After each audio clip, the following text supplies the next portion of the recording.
నమస్తే, welcome to Sri paper news. ముందుగా headlines. Montha తుఫాను యోధులను సత్కరించిన CM Chandrababu Naidu. Team spirit తోనే తుఫాను నష్టాన్ని తగ్గించగలిగామని వెల్లడి. కాశీబుగ్గలో జరిగిన విషాద ఘటనపై ముఖ్యమంత్రి చంద్రబాబు నాయుడు సీరియస్. బాధ్యులపై చర్యలు తప్పవని హెచ్చరిక.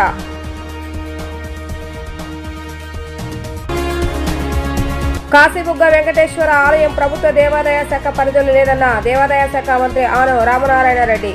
నిర్వాహకులు ఏర్పాట్లు చేయకపోగా ప్రభుత్వానికి సమాచారం ఇవ్వలేదని ఆరోపణ. మొంతా తుఫాన్ టీమ్ స్పిరిట్ ఆధునిక టెక్నాలజీతో సమర్థవంతంగా ఎదుర్కొన్నామని సీఎం చంద్రబాబు నాయుడు అన్నారు. ప్రభుత్వ యంత్రాంగం, ప్రజాప్రతినిధుల సమిష్టి కృషితో పెను నష్టాన్ని నివారించగలిగామని ప్రశంసించారు. ప్రతి సంక్షోభం మనకు ఒక అవకాశమని అన్నారు. ఈసారి తుఫాన్ నష్టాన్ని తగ్గించడంలో భాగస్వాములైన ప్రతి ఒక్కరికి ప్రజల తరపున ఆయన ధన్యవాదాలు తెలిపారు. ఉండవల్లిలోని తన క్యాంపు కార్యాలయంలో జరిగిన కార్యక్రమంలో తుఫాన్ సమయంలో అద్భుతమైన పనితీరు కనబర్చిన 137 మంది మొంతా ఫైటర్లను ఆయన సత్కరించి మెమోంటోలు, ప్రశంసాపత్రాలు అందజేశారు. ఈ సందర్భంగా సీఎం మాట్లాడుతూ ఎన్డీఏ కూటమి ప్రభుత్వం అందరినీ సమన్వయం చేసుకుంటూ ముందుకు వెళ్తుంది అనటానికి ఈ విజయమే నిదర్శనమని అన్నారు. ఈ అనుభవాన్ని భవిష్యత్తులో విపత్తుల నిర్వహణ కోసం ఒక మాన్యువల్ గా రూపొందిద్దామని పిలుపునిచ్చారు. తుఫాన్ సమయంలో చేపట్టిన సహాయక చర్యలను ముఖ్యమంత్రి కొనియాడారు. డ్రోన్ల సహాయంతో ఎంతో మంది ప్రాణాలు కాపాడామని అన్నారు. పర్చూరు వాగులో చిక్కుకున్న షేక్ మున్నాను ఒక ప్రార్థనా మందిరంలో ఉన్న 15 మందిని రక్షించిన విషయాన్ని గుర్తు చేశారు. ముందస్తుగానే 602 డ్రైన్లను సిద్ధం చేస్తామని, కాలువలో పూడిక తీయటం వల్ల భారీ వర్షాలకు కూడా వరద ముంపు తగ్గిందని అన్నారు. మంత్రులు, ఎమ్మెల్యేలు, ఎంపీలతో పాటు సిఎస్ స్థాయి నుంచి గ్రామ స్థాయి వరకు అంతా కలిసి పనిచేయడం వల్ల ఇది సాధ్యమైందని తెలిపారు. ఫస్ట్ టైం ప్రివెంటివ్ మెజర్ కింద తీసుకున్నప్పుడు మీరు చూస్తే ఎంత బాగా చేశారంటే ఒక టీం కింద లాస్ట్ మైల్లో ఉండే సెక్రటరియట్లో ఉండే వ్యక్తుల్ని కదిలించి రియల్ టైంలో ఫిజికల్గా వాళ్ళు వెళ్ళారు. టెక్నాలజీ సపోర్ట్ ఇచ్చాం. ఇది వండర్ఫుల్ ఎక్స్పీరియన్స్. ఈరోజు ఇక్కడ మీరు చూస్తే ఒక 5 పాయింట్ ఫార్ములాతో ఈ తుఫాన్ని ఎదుర్కోవడానికి ముందుకు పోయాం. 0 డెత్స్ ఉండాలని చెప్పి కోరుకున్నాం. ఎక్కడ ఎవరు చనిపోకూడదు. అదే సమయంలో ఆస్తి నష్టం, ప్రాణ నష్టాన్ని పూర్తిగా కాపాడాలని ముందుకు పోయాం. ఎప్పుడైతే ఇది పెట్టుకొని పోయామో ఒక 5 పాయింట్స్లో మీరు చూస్తే monitoring, alert mechanism, rescue operations, rehabilitation, normalcy, ఈ 5 ప్రిన్సిపల్స్ పెట్టుకొని వెళ్ళాం. తుఫాన్ని వచ్చినప్పటి నుంచి ట్రాకింగ్ మొదలుపెట్టాం. ఐఎండి మిగిలినటన్నీ ట్రాక్ చేసాం. చేసిన తర్వాత ఉండే ఎక్యురసీలో ఇంకా పర్ఫెక్షన్ రావాలి. దానికోసం ప్రయత్నం చేస్తున్నాం. ఇప్పటి వరకు మీరు చూస్తే ఒక 2 చనిపోయారు, ఒకరిద్దరు వేరే కారణాల వల్ల దీంట్లో రికార్డ్ అయ్యారు. ఏదైనా కూడా అతిపెద్ద తుఫాన్ వీలైనంత మందిని కాపాడగలిగాం. ఒక సాటిస్ఫాక్షన్. డ్రోన్ కార్పొరేషన్ ద్వారా డ్రోన్స్ పంపించాం. వాగులో పర్చూరులో ఒక అతనైతే షేక్ మున్నా అనే వ్యక్తి కొట్టుకొని పోతా ఉంటే డ్రోన్తో ఐడెంటిఫై చేసి అతను కాపాడుకోగలిగాం. ఒక ప్రార్థనా మందిరం చుట్టూరు వరద నీళ్ళు వస్తే ఐడెంటిఫై చేసి ఒక 15 మందిని మనం కాపాడగలిగాం. అదే మరి ఎక్కడికక్కడ వాటర్ వచ్చినప్పుడు ముందుగానే జాగ్రత్తలు తీసుకొని మేము వచ్చిన ఇన్ఫర్మేషన్ అంతా కూడా మీకు పంపిస్తే మీరు చాలా సమర్థవంతంగా యాక్ట్ చేశారు. నేను చాలా సైక్లోన్లు చూశాను, కానీ ఫస్ట్ టైం నా జీవితంలో యంత్రాంగం, టెక్నాలజీ ఇంటిగ్రేట్ అయ్యి లాస్ట్ మైల్లో సమర్థవంతంగా మనం హ్యాండిల్ చేయగలిగాం.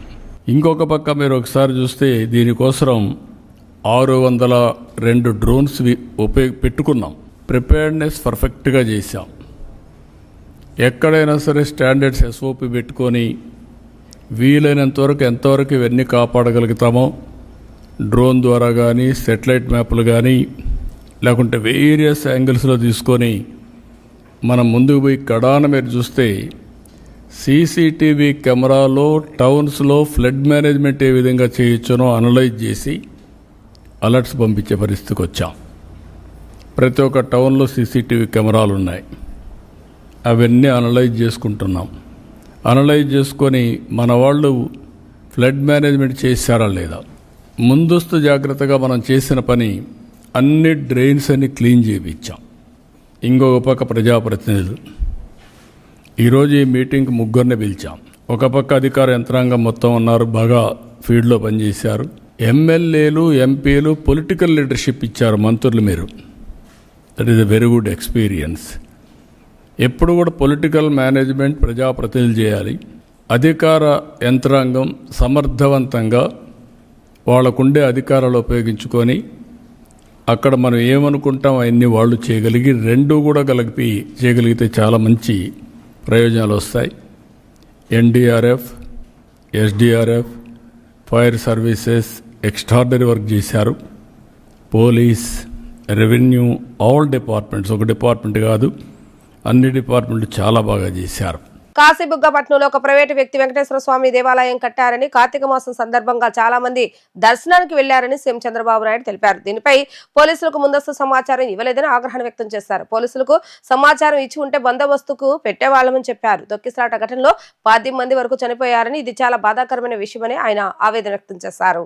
శ్రీకాకుళం జిల్లా కాశీబుగ్గలో జరిగిన విషాద ఘటనపై ముఖ్యమంత్రి నారా చంద్రబాబు నాయుడు స్పందించారు. సత్యసాయి జిల్లా కదిరి నియోజకవర్గం తలుపుల మండలం పెద్దనవారిపల్లిలో సీఎం చంద్రబాబు నాయుడు పర్యటించారు. ఈ సందర్భంగా ఏర్పాటు చేసిన ప్రజావేదికలో ఆయన మాట్లాడుతూ, కొంతమంది ప్రైవేటు వ్యక్తులు ఇలాంటి కార్యక్రమాలు చేసి ప్రజల ప్రాణాలు తీయటం బాధాకరమని, దీనిని పూర్తిగా ఖండిస్తున్నామని అన్నారు.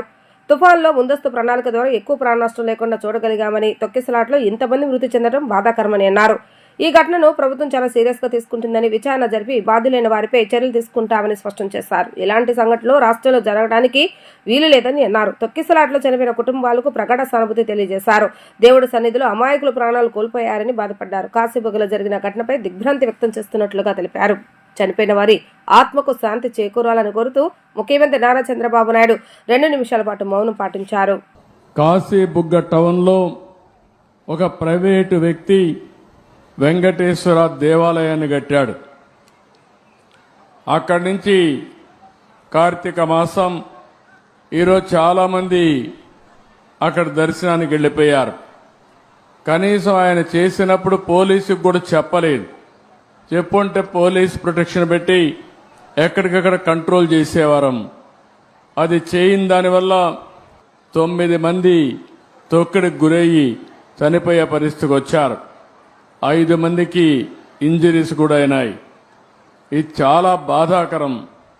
నేను ప్రతి ఒక్క ప్రాణాన్ని కాపాడుకోవాలని అనేక ప్రయత్నాలు చేస్తూ ఉంటే కొంతమంది ప్రైవేటు వ్యక్తులు ఇలాంటి కార్యక్రమాలు చేయడం చాలా బాధాకరం. దీన్ని నేను చాలా తీవ్రంగా ఖండిస్తున్నా. రాష్ట్రంలో అందరికి కూడా విజ్ఞప్తి చేస్తున్నా, మన ప్రాణం చాలా ముఖ్యం. ప్రాణాలు కాపాడుకోవాలంటే మనం కూడా ఒక బాధ్యతగా ఉంటే తప్ప ఓసారి వెళ్ళిపోవడం, ఎక్కువ మనుషులందరూ సమీకరణ కావడం, అక్కడ స్టాంపేడ్ జరగడం, ఇలాంటి దుర్ఘటనలు జరిగేదానికి దోహదం చేసే పరిస్థితి వస్తూ ఉంది. ఏదేమైనా మనం గుర్తుపెట్టుకోవాల్సింది, అమాయకులు చనిపోయారు. నేను చాలా బాధపడుతున్నా. అందుకని ఈ దుర్ఘటన పట్ల చాలా సీరియస్గా తీసుకుంటూ ఎవరైతే దానికి కారకులో వాళ్ళందరినీ కూడా ఇమ్మీడియట్గా కస్టడీలో తీసుకుని పూర్తి విచారణ చేసి తర్వాత ఏం చేయాలో తదుపరి చర్యలు చేపడతాం. ఇలాంటి సంఘటనలు ఈ రాష్ట్రంలో జరగడానికి వీలు లేదు. అందుకే ఒక పక్క దాన్ని చేస్తూనే అమాయకులు చనిపోయారు. 9 మంది ప్రాణాలు కోల్పోయారు. ఆ 9 మంది ప్రాణాలు కోల్పోయిందని నేను చాలా బాధపడుతున్నా. ఏ ఒక్క వ్యక్తి చనిపోకూడదనేది నా భావన. ప్రాణం విలువైనది. అలాంటి ప్రాణాలు పోగొట్టుకున్నప్పుడు మనం కూడా బాధ్యతనే ఇది చేయాల్సిన అవసరం ఉంటుంది. అలాంటి కుటుంబాలకు నా ప్రగాఢ సానుభూతి తెలియజేసుకుంటూ చనిపోయిన వాళ్ళందరికీ మన నివాళులు అర్పిస్తూ వాళ్ళ ఆత్మకు శాంతి కలగాలని, అది కూడా దేవుని సన్నిధిలో చనిపోయారు, దేవుని కోసరం పోయారు. కానీ ఈరోజు వాళ్ళంతా కూడా ప్రాణాలు వదిలిపెట్టే పరిస్థితి వచ్చారు. చాలా బాధేస్తుంది.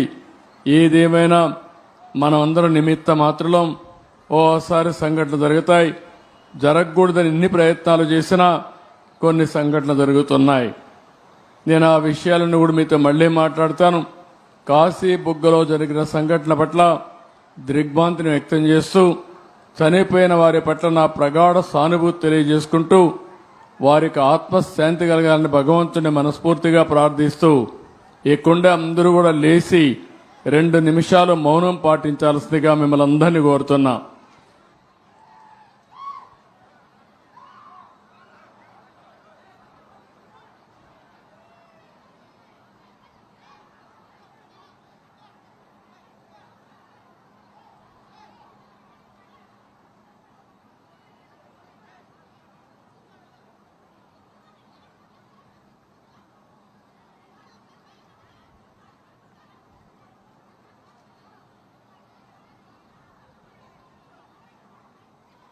శ్రీకాకుళం జిల్లాలోని కాశీబుగ్గ వెంకటేశ్వర ఆలయంలో జరిగిన తొక్కిసలాట దుర్ఘటనపై రాష్ట్ర దేవాదాయ శాఖ మంత్రి ఆనం రామనారాయణ రెడ్డి స్పందించారు. ఈ ఘటన పూర్తిగా ఆలయ నిర్వాహకుల వైఫల్యం వల్లే జరిగిందని స్పష్టం చేశారు. సదరు ఆలయ ప్రభుత్వ దేవాదాయ శాఖ పరిధిలోనికి రాదని, అది ఒక ప్రైవేటు దేవాలయమని ఆయన కీలక విషయాలు వెల్లడించారు. ఈ సందర్భంగా మంత్రి ఆనం రామనారాయణ రెడ్డి మాట్లాడుతూ కాశీబుగ్గలోని వెంకటేశ్వర ఆలయాన్ని హరిముకుంద పండ అనే వ్యక్తి తన సొంత నిధులతో తనకు చెందిన 12 ఎకరాల స్థలం నిర్మించారని అన్నారు. ఈ ఆలయం ప్రభుత్వ నిర్వహణలో కానీ దేవాదాయ శాఖ ఆధీనంలో కానీ లేదని స్పష్టం చేశారు. ఇది పూర్తిగా ఒక ప్రైవేట్ వ్యవహారమని వివరించారు. ఆలయ సామర్థ్యానికి మించి భక్తులు రావడం వల్లే ఈ దుర్ఘటన చోటు చేసుకుందని తెలిపారు. ఆలయ సామర్థ్యం కేవలం 2000 నుంచి 3000 మంది మాత్రమే. కానీ శనివారం ఏకాదశి కావడంతో ఒక్కసారిగా దాదాపు 25,000 మంది భక్తులు తరలివచ్చారని వెల్లడించారు. ఇంత పెద్ద సంఖ్యలో భక్తులు వస్తున్నప్పుడు నిర్వాహకులు అందుకు తగ్గట్టుగా ఏర్పాట్లు చేయడంలో విఫలమయ్యారని ఆరోపించారు. కనీసం ప్రభుత్వానికి లేదా పోలీసులకు కూడా సమాచారం ఇవ్వలేదని తెలిపారు. ఈ నిర్లక్ష్యమే తొక్కిసలాటకు దారితీస్తుందని పేర్కొన్నారు. ముఖ్యమంత్రి చంద్రబాబు నాయుడు ఆదేశాల మేరకు సహాయక చర్యలు ముమ్మరంగా కొనసాగుతున్నాయని ఆయన తెలిపారు. మంత్రులు, అధికారులు ఘటనా స్థలంలో సహాయక చర్యలను పర్యవేక్షిస్తున్నారని, క్షతగాత్రులను సమీప హాస్పిటల్స్ కు తరలించి మెరుగైన వైద్యం అందజేస్తున్నామని ఆయన వివరించారు. ఈరోజు శ్రీకాకుళం జిల్లాలోని కాశీబుగ్గ ప్రాంతంలో శ్రీ వెంకటేశ్వర స్వామి ఆలయం, అక్కడ ఇవాళ ఏకాదశి పర్వదినాన భక్తులు వేలాదిగా తరలి వచ్చి అక్కడ వెంకటేశ్వర స్వామిని దర్శించుకునే సమయంలో అక్కడ తొక్కిసలాట జరగడం, కట్టినటువంటి బ్యారికేడ్లు, క్యూ లైన్లు కూడా అన్ని బ్రేక్ అయిపోవడంతో ఒకరి మీద ఒకరు భక్తులంతా కూడా వాళ్ళ మీద ఒత్తిడి రావడంతో చాలా మంది ఒక అయోమయ స్థితిలో, ఎక్కడున్నామో ఏమీ తెలియని పరిస్థితిలో కింద పడిపోతే వాళ్ళ మీద కొంతమంది జనం నడిచిపోవడం వల్ల తొక్కిసలాటలో దాదాపు 10 మంది చనిపోయినట్టు ఇప్పటికే సమాచారం వచ్చింది. మేము అన్ని వివరాలు కూడా ఇప్పటికే మా వ్యవసాయ శాఖ మంత్రి సోదరులు అచ్చెన్నాయుడు గారు, సోదరి శాసనసభ్యురాలు గౌతు శిరీష గారు అక్కడికే వెంటనే వెళ్లడం జరిగింది. అన్ని కూడా పరిశీలిస్తా ఉన్నారు. జిల్లా కలెక్టర్ గారు, దేవాదాయ శాఖ అధికారులందరూ కూడా అక్కడే పరిశీలించి వివరాలన్నీ కూడా సేకరిస్తా ఉన్నారు. మొత్తం మీద ఇప్పటికే అందిన సమాచారంలో అయితే 10 మంది చనిపోయారని చెప్పి ఇప్పటికే సమాచారం వచ్చింది. గౌరవ ముఖ్యమంత్రి గారు కూడా వీటి మీద స్పందించి ఆదేశాలు ఇవ్వడం జరిగింది. మొత్తం మీద ఈ ఆలయం అనేటువంటిది ఇది ప్రభుత్వ ఆధీనంలో ఉన్నటువంటి ఆలయం కాదు. ఒక ప్రైవేటు వ్యక్తి తన సొంత నిధులతో నిర్మాణం చేసిన ఆలయం. దీని వివరాలు కూడా సరిగా ప్రభుత్వం దగ్గర లేవు. దేవాదాయ శాఖ కానీ ఇతర జిల్లా అధికారులకు కూడా ఆ నిర్మాణం చేసిన వ్యక్తి ఈ ఆలయ వివరాలు ఇవ్వకుండా ఇవాళ ఏకాదశి పర్వదినాన దాన్ని ప్రారంభించుకుని ఎక్కువ మంది భక్తులు రావడం జరిగింది. ఆ ఆలయ పరిధి కేవలం 2-3 వేలు మాత్రమే సరిపోయేటువంటి ఆలయం. కానీ ఈరోజు ఈ ఏకాదశి కారణం కార్తీక మాసం వల్ల దాదాపు 25,000 మంది పైన జనాభా వచ్చారని, అందులో సరైన క్యూ లైన్ లేకపోవడంలో తొక్కిసలాట జరిగిందని ఇప్పటి వరకు మాకు అందుతున్న సమాచారం. కానీ ఏదేమైనా అంతమంది భక్తులు చనిపోవడం అనేటువంటిది చాలా బాధాకరం. వారి కుటుంబ సభ్యులకి రాష్ట్ర ప్రభుత్వం తరఫున, దేవాదాయ శాఖ తరఫున వారికి ప్రగాఢమైన సానుభూతిని తెలియజేస్తూ ఇప్పటికే క్షతగాత్రులైన వాళ్ళందరినీ కూడా అన్ని ఆసుపత్రులకు తీసుకెళ్లి వాళ్ళకి కావలసినటువంటి మెరుగైన వైద్యం అందించాలని, మరి ఎటువంటి ఎక్కువ మంది ఇంకా దానిలో ఇబ్బంది పడకూడదని చెప్పి అధికారులకు ఇప్పటికే ఆదేశాలు ఇచ్చాం. ఇంకా ఎలా ఉంటుంది సమాచారం అనేది మా వ్యవసాయ శాఖ మంత్రి వారు, జిల్లా కలెక్టర్ గారు, శాసనసభ్యులు అక్కడే ఉన్నారు కాబట్టి వారు ఇచ్చే సమాచారం తీసుకొని మళ్ళీ మాట్లాడతారు. ఇంద్రకీలాద్రి దుర్గామల్లేశ్వర స్వామి వార్ల దేవస్థానాలు నేటి మండల మాలధారణలు ప్రారంభమయ్యాయి. నవంబర్ 1వ తేదీ నుంచి నవంబర్ 5వ తేదీ వరకు 5 రోజుల పాటు జరగనున్న మాలధారణలు జరుగుతాయని వైదిక కమిటీ సభ్యులు విష్ణుభట్ల శివప్రసాద్ శర్మ వెల్లడించారు. డిసెంబర్ 4వ తేదీ కలశ జ్యోతి ఉత్సవం ఉంటుందని, డిసెంబర్ 15వ తేదీన భవానీ దీక్ష విరమణ పూర్తవుతాయని వెల్లడించారు. ఇంద్రకీలాద్రి దుర్గామల్లేశ్వర స్వామి వార్ల దేవస్థానంలో నేటి మండల మాలధారణలు ప్రారంభమయ్యాయి. దీంతో భవానీమాత దీక్ష కోసం భక్తులు భారీగా ఇంద్రకీలాద్రికి చేరుకున్నారు. గణపతి పూజ అనంతరం దీక్షాధారణలు ప్రారంభించిన స్థానాచారులు అర్చక స్వాముల పర్యవేక్షణలో భవానీ మాలధారణలు ప్రారంభమయ్యాయి. నవంబర్ 1వ తేదీ నుంచి నవంబర్ 5 వరకు 5 రోజుల పాటు జరగనున్న మాలధారణలు జరగనున్నాయని అర్చక స్వాములు వెల్లడించారు. నవంబర్ 5వ తేదీతో దీక్షాదారులు సమాప్తి అవుతాయని, నవంబర్ 21 నుంచి అర్ధమండల దీక్ష ప్రారంభమవుతుందని తెలిపారు. నవంబర్ 21వ తేదీ నుంచి నవంబర్ 2వ తేదీ వరకు 5 రోజుల పాటు అర్ధమండల మాలధారణలు జరగనున్నాయి. నవంబర్ 25తో అర్ధమండల దీక్షాధారణలు సమాప్తి అవుతుందని అర్చక స్వాములు తెలిపారు. డిసెంబర్ 4వ తేదీన కలశ జ్యోతి ఉత్సవం ఉంటుందని, డిసెంబర్ 15వ తేదీన భవానీ దీక్ష విరమణలు పూర్తవుతాయని వెల్లడించారు. దీక్ష విరమణలు చేసే 5 రోజుల పాటు దేశం నలుమూల నుంచి భారీగా భక్తులు వచ్చే అవకాశం ఉందని, ఈ మేరకు అన్ని ఏర్పాట్లు చేశామని ఆలయ చైర్మన్ బొర్ర రాధాకృష్ణ వెల్లడించారు. ఎంతో మంది భవానీలు అప్పటికే గంట ముందు నుంచి కూడా 2 గంటల నుంచి కూడా రావడం జరిగింది ఇక్కడ మాలాధారణ కోసం. మరి ఇవాళ నుంచి కొంతమంది భక్తులు ఆ అర్ధమాలా దీక్ష అంటే ఒక 20 రోజులు వేసుకుంటారు, లేకపోతే కొంతమంది 41 రోజు చేస్తారు. మరి మీకు తెలుసు ప్రతి సంవత్సరం కూడా ఈ మాలాధారణ కార్యక్రమం కానీ, మరి ఆ తర్వాత డిసెంబర్ 15 పూర్తవుతుంది. ఆ తర్వాత 5 రోజులు మరి ఎక్కడెక్కడో ధారణ చేసిన వాళ్ళు కూడా, మాలాధారణ చేసిన వాళ్ళు కూడా, రాష్ట్రంలో కాబట్టి ఇతర రాష్ట్రాల్లో కూడా చేసిన వాళ్ళు కూడా తండోపతండలుగా వస్తారు. మీకు తెలుసు మరి మనము దసరా ఉత్సవం ఎలా జరుపుకుంటున్నామో మరి అదే రీతిలో అంతకన్నా రష్గా ఆవేశంగా ఎక్కడెక్కడి నుంచో వాళ్ళు మరి కాళ్ళ నడకన నడుచుకుంటూ 100 కిలోమీటర్ల నుంచి వాళ్ళని మొక్కుకొని ఆ తల్లి ఆ శక్తి భవానీ దగ్గరికి రావడం జరుగుతుంది. మరి వాళ్ళందరికీ కూడా మేము అన్ని విధాల సిబ్బంది కానీ అందరూ అన్ని డిపార్ట్మెంట్లు కూడా వస్తాయి. ఎప్పుడు కూడా పోలీస్ డిపార్ట్మెంట్ కానీ, మరి అలాగే మన రెవెన్యూ డిపార్ట్మెంట్ కానీ, మళ్ళీ కార్పొరేషన్ కమిషన్లు కానీ అందరూ కూడా మళ్ళీ మీటింగ్ జరుగుతుంది. 10 రోజుల్లో ఏ ఏర్పాట్లు చేయాలి ఏంటి అనేది ముందు 1-2 సార్లు జరుగుతుంది. మరి భారీ ఎత్తున ఈ కార్యక్రమం జరగబోతుంది. ఇవాళ అనుకున్నటువంటి దానికోసం ఇవాళ అందుకనే పూజ చేసి ప్రారంభించిపోతున్నాం. కలియుగంలో దుర్గానామం ఉచ్చరించడం వల్ల సకల దుర్గతులన్నీ కూడా నివారణ అవుతాయి. మహాపుణ్యక్షేత్రం ఇంద్రకీలాద్రి మీద వెలసినటువంటి కనకదుర్గాదేవి. ఈ కనకదుర్గాదేవి ఆలయంలో లోక సంరక్షణార్థం అశేష భక్తజన వాహిని అందరికీ ముక్తి మోక్షం కోసం అని చెప్పని గత 40 సంవత్సరాల నుంచి కూడాను ఈ భవానీ మండల దీక్ష కార్యక్రమం ఏర్పాటు చేయడం జరిగింది. మరి ఆ రోజు 9 మందితో ప్రారంభం చేసినటువంటి మండల దీక్షలు ఈరోజు 9 లక్షలు నుంచి పైచిలుకుగా మనకి అమ్మవారికి భక్తులు భవానీలో 40 రోజులు మండల దీక్ష తీసుకుని అనేక రాష్ట్రాల నుంచి కూడాను మన దగ్గరికి వచ్చి అమ్మవారి యొక్క దగ్గర మాలాధారణ విరమణ కార్యక్రమాలు చేయడం జరుగుతున్నది. ఈరోజు కార్తీక శుద్ధ ఏకాదశి, ఇవాళ నుంచి కార్తీక పూర్ణిమ వరకు 5 రోజుల పాటు పాంచాన్నికముగా ఈ మాలాధారణ కార్యక్రమాలు నిర్వర్తించడం జరుగుతుంది. మరి అలాగే అక్కడి నుంచి 41 రోజుల పాటు ఈ దీక్ష తీసుకుని 41వ రోజు పరిపూర్ణంగా విరమణ చేయడం జరుగుతుంది. డిసెంబరు 11వ తారీఖు నుంచి 15వ తారీఖు వరకు కూడాను ఈ మాలాధారణ విరమణ కార్యక్రమము, శతచండీ హోమము ఇవన్నీ కూడాను జరుగుతాయి. మరి మార్గశిర పూర్ణిమ రోజున కలశ జ్యోతి ఊరేగింపు ఉంటుంది. మన సత్యనారాయణపురంలో శివరామనామ క్షేత్రం దగ్గర నుంచి కూడాను ఆ రోజు కూడాను అశేష భక్తవాహిని వచ్చి అమ్మవారికి జ్యోతులు సమర్పించడం జరుగుతుంది. ఈ కలియుగంలో దుర్గానామం ఉచ్చరించడం వలన సకల దుర్గతులు పాపాలు నివారణ అవుతాయి అని చెప్పి మనకి దేవి భాగవతాది గ్రంథాల్లో విశేషంగా చెప్పడం జరుగుతున్నది. ఆపద సమయంలో ప్రభుత్వానికి ప్రజలకు మధ్య వారధిగా ఉండాల్సిన జగన్ చేసే వ్యాఖ్యలు అర్ధరహితమని ధూళిపాల మండిపడ్డారు. జగన్ చేసే వ్యాఖ్యలు రాజకీయ లబ్ధి కోసమే అని ఆయన ఆరోపించారు. బెంగళూరు ప్యాలెస్ లో కూర్చొని జగన్ చేసే వ్యాఖ్యలు ఎవరు నమ్మరని తెలిపారు. రాష్ట్రంలో విధ్వంసం జరిగితే చూసి ఆనందించాలన్నదే మాజీ ముఖ్యమంత్రి వైఎస్ జగన్మోహన్ రెడ్డి పంత అని పొన్నూరు ఎమ్మెల్యే టీడీపీ సీనియర్ నేత ధూళిపాల నరేంద్ర కుమార్ అన్నారు. అనుకున్న విధ్వంసం జరగలేదన్న బాధ జగన్లో ఉందన్నారు. మొంతా తుఫాను ప్రభుత్వం సమర్థంగా ఎదుర్కోవడం చూసి జగన్ ఓర్వలేకపోతున్నారని మండిపడ్డారు. ఆపద సమయంలో ప్రభుత్వానికి ప్రజలకు మధ్య వారధిలాగా ఉండాల్సిన జగన్ చేసే వ్యాఖ్యలు అర్ధరహితమని అన్నారు. జగన్ చేసే వ్యాఖ్యలు రాజకీయ లబ్ధి కోసమేనే ఆరోపించారు.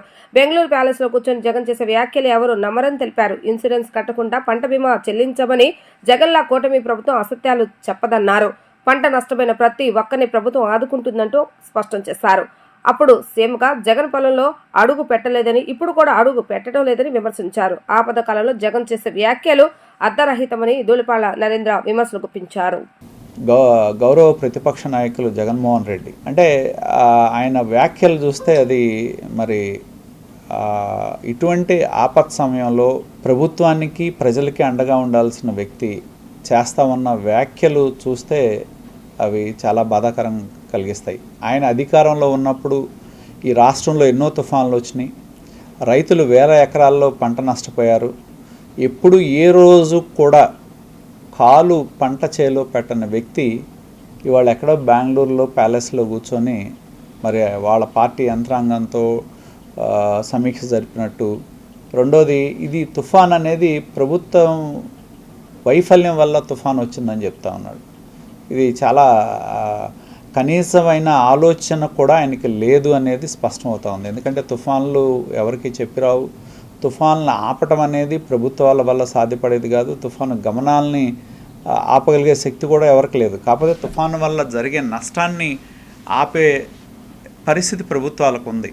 కాబట్టి అది కేవలం ఏంటంటే రాజకీయపరమైన కోణంలోనే ఆయన మాట్లాడుతూ ఉన్నాడు. ఎందుకంటే రెండోది చాలా ఆశ్చర్యం, ఎక్కడో చూశాను, వాళ్ళు పెడతా ఉన్నారు తుఫాను ప్రాణాలు పోకుండా ఉన్నాయంటే జగన్మోహన్ రెడ్డి వల్ల అంట. మరి అది చాలా అసలు అది వాళ్ళకి చెప్పుకోవటానికి కూడా చెప్పడానికి కూడా వాళ్ళకి ఇది చెప్పచ్చా చెప్పకూడదా అనే ఒక ఆలోచన కూడా లేనట్టు స్పష్టమవుతూ ఉంది. ఎందుకంటే కేవలం నిరంతరం ఈ ప్రభుత్వం మీద అది ఏదైనా కాదనండి ఏదో రకంగా బురద జల్లి రాజకీయపరమైన ప్రాపకం పొందాలనే ఆలోచన తప్పితే ప్రజలు కష్టాల్లో ఉన్నారు, మన పాత్ర మనం పోషించాలనే విధంగా ప్రతిపక్ష ఆలోచన లేదు అనేది స్పష్టంగా కనపడతా ఉంది దీన్ని బట్టి చూస్తే. ఎందుకంటే అధికారంలో ఉన్నప్పుడు, తన చేతిలో అధికారంలో ఉన్నప్పుడు ఏ ఒక్కరోజు స్పందించలా, ఏ ఒక్కరోజు పంట చేలోకి వెళ్ళి కూడా పరామర్శం చేయలా. చివరికి చంద్రబాబు నాయుడు గారు ప్రతిపక్ష నాయకుడిగా ఉన్నప్పుడు పంట నష్టపోయిన రైతాంగాన్ని పరామర్శకి పలకరించడానికి వెళ్తే రోడ్డు పక్క ధాన్యాన్ని పోస్తే ఆ ధాన్యాన్ని బలవంతంగా ట్రక్కులోకి ఎక్కించిన పరిస్థితి గత పాలనలో మనం చూడటం జరిగింది.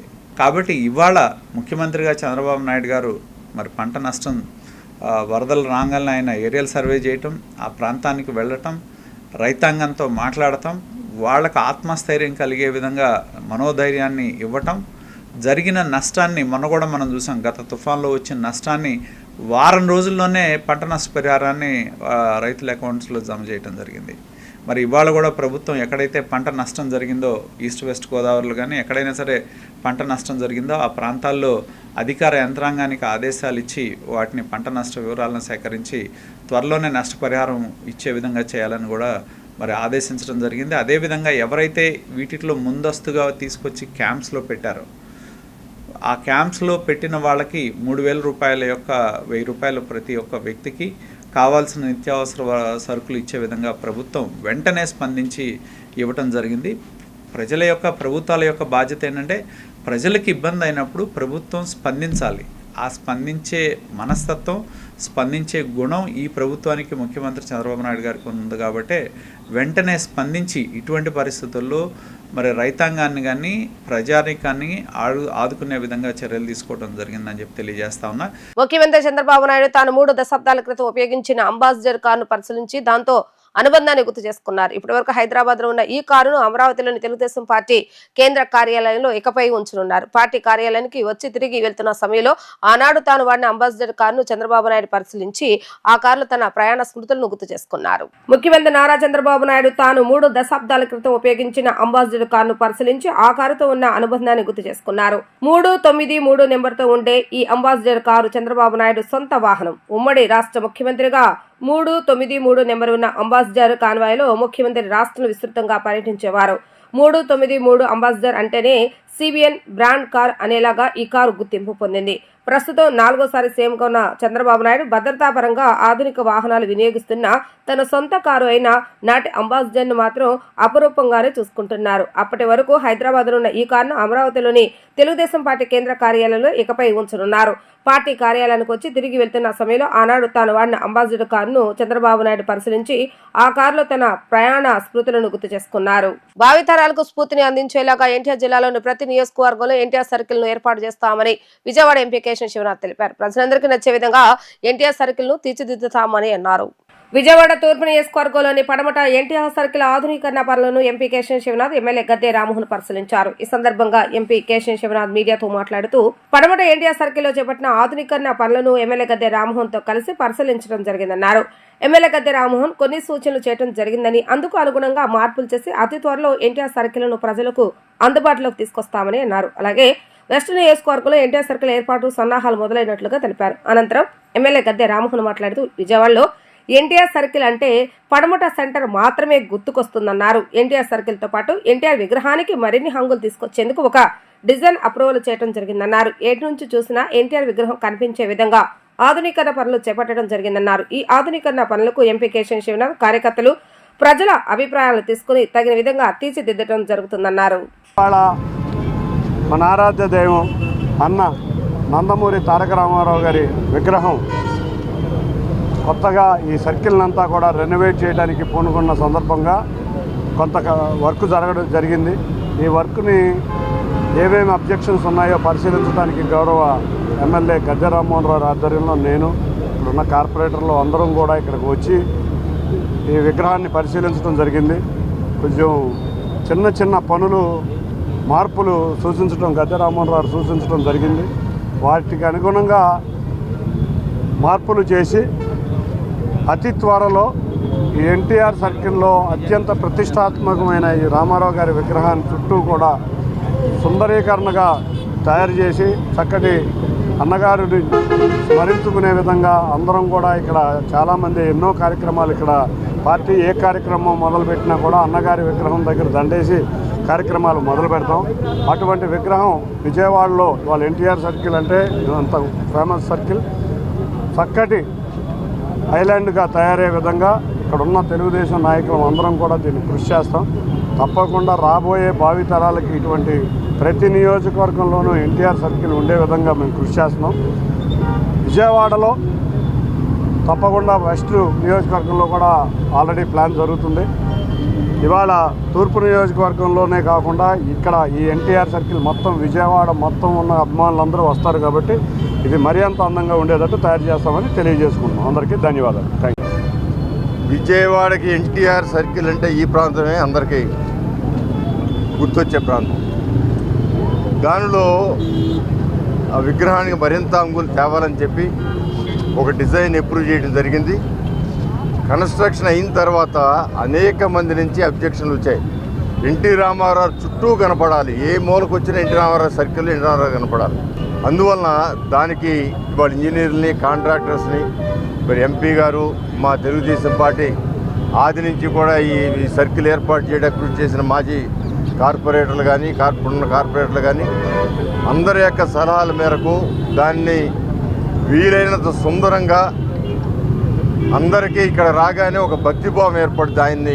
ఆయనకి దండం పెట్టుకోవడం, విష్ చేసుకోవడం, అలాంటి భావన కలిగే విధంగా మంచి సర్కిల్గా ఇందాక మా ఎంపీ గారు చెప్పినట్లుగా దీని ఒక మంచి గ్రౌండ్గా తయారు చేయాలనే ఉద్దేశంతో ఈ రోజున సూచనలు చేసుకోవడం జరిగింది.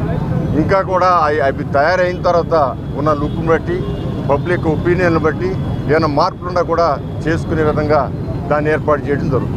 శ్రీకాకుళంలో జరిగిన ఘటన చాలా దురదృష్టకరమని హోంమంత్రి వంగలపూడి అనిత చెప్పుకొచ్చారు. అధికారులు చెప్పిన సమాచారం ప్రకారం 4 నెలల క్రితమే ఆలయం తెరిచారని తెలిపారు. శనివారం ఏకాదశి కావడం వల్ల మహిళా భక్తులు పెద్ద సంఖ్యలో గుడికి వచ్చారని ఆమె వెల్లడించారు. కాశీబుగ్గ వెంకటేశ్వర ఆలయంలో జరిగిన దుర్ఘటనపై హోంమంత్రి వంగలపూడి అనిత స్పందించారు. ఈ సందర్భంగా ఆమె మాట్లాడుతూ వెంకటేశ్వర స్వామి దర్శనానికి భక్తులు వెళ్లిన సమయంలో ఈ తొక్కిసలాట జరిగిందని ఆమె వివరించారు. మొదటి అంతస్తులో స్వామివారి ఆలయం ఉంటుందని మెట్లు ఎక్కే సమయంలో రైలింగ్ విరిగిపడి ఈ దుర్ఘటన జరిగిందని ఆమె వెల్లడించారు. రైలింగ్ తో పాటు భక్తులు పడిపోవడంతోనే ఇంతమంది చనిపోయారని ఆమె ఆవేదన వ్యక్తం చేశారు. ఈ ఘటనపై సమగ్ర విచారణకు డీజీపీ హరీష్ కుమార్ గుప్తా ఇప్పటికే ఆదేశాలు జారీ చేశారని పేర్కొన్నారు. ఈ ఘటనపై ఎస్పీతో సహా పోలీసు ఉన్నతాధికారులతో మాట్లాడి సమగ్ర విచారణకు ఆదేశించినట్లుగా ఆమె వెల్లడించారు. అందరికీ నమస్కారం. చాలా దురదృష్టకర సంఘటన ఈరోజు శ్రీకాకుళం జిల్లా కాశీబుగ్గ వెంకటేశ్వర స్వామి ఆలయంలో జరిగిన సంఘటన. దురదృష్టవశాత్తు సుమారుగా 7 మహిళలు తొక్కిసలాట్లో చనిపోవటం అనేది నిజంగా చాలా విచారించదగ్గ విషయం. చాలా దురదృష్టంగా భావించాలి. ఏదైతే కాశీబుగ్గ వెంకటేశ్వర స్వామి ఆలయం ఉన్నదో అది ఒక ప్రైవేట్ ఆలయం. అది దానికి సంబంధించి 4 నెలల క్రితం అది ఓపెన్ అయిందని కూడా లోకల్ ఎమ్మెల్యే గారు కూడా చెప్పడం జరిగింది. కార్తీక మాసం శనివారం ఏకాదశి ఈ 3 కలిసి రావటం వల్ల మహిళా భక్తులు చాలామంది ఆ టెంపుల్కి వెళ్ళడం, అదే టెంపుల్కి సంబంధించి ఆ టెంపుల్ కూడా ఒక ఫ్లోర్లో ఉండేటట్టుగా ఉంటుంది. అంటే కింద నుంచి ఒక 20 స్టెప్స్ కూడా ఉంటాయి. ఆ స్టెప్స్ దగ్గర ఉన్న రైలింగ్ ఊడి పడిపోవడం వల్ల అక్కడ మహిళలు పడిపోవడం, వాళ్ళ మీద చాలామంది ప్రజలు కూడా పడిపోవడం వల్ల ఊపిరాడక చనిపోయే పరిస్థితి వచ్చింది. చాలా దురదృష్టకర సంఘటన. క్షతగాతులందరినీ కూడా మెరుగైన వైద్యం అందించడానికి నియర్ బై హాస్పిటల్స్ కూడా పంపించడం జరిగింది. ఇమ్మీడియట్గా మంత్రి అచ్చెన్నాయుడు గారు, కొండపల్లి శ్రీని గారు, లోకల్ ఎమ్మెల్యే గారు అందరూ కూడా అక్కడే ఉండి సహాయక చర్యలు పర్యవేక్షిస్తున్నారు. డిపార్ట్మెంట్, పోలీస్ డిపార్ట్మెంట్, అదేవిధంగా ఫైర్ డిపార్ట్మెంట్ కూడా ఇమ్మీడియట్గా అక్కడికి చేరుకొని సహాయక చర్యల్లో పాల్గొంటున్నారు. వాళ్ళ చనిపోయిన వాళ్ళ కుటుంబాలకి రాష్ట్ర ప్రభుత్వం తరఫున ప్రగాఢమైన సానుభూతిని తెలియజేసుకుంటున్నారు. వార్తలు ముగించే ముందు హెడ్లైన్స్ మరొకసారి. మొంతా తుఫాను యోధులను సత్కరించిన CM Chandrababu Naidu. Team spirit తోనే తుఫాను నష్టాన్ని తగ్గించగలిగామని వెల్లడి. కాశీబుగ్గలో జరిగిన విషాద ఘటనపై ముఖ్యమంత్రి చంద్రబాబు నాయుడు సీరియస్. బాధ్యులపై చర్యలు తప్పవని హెచ్చరిక.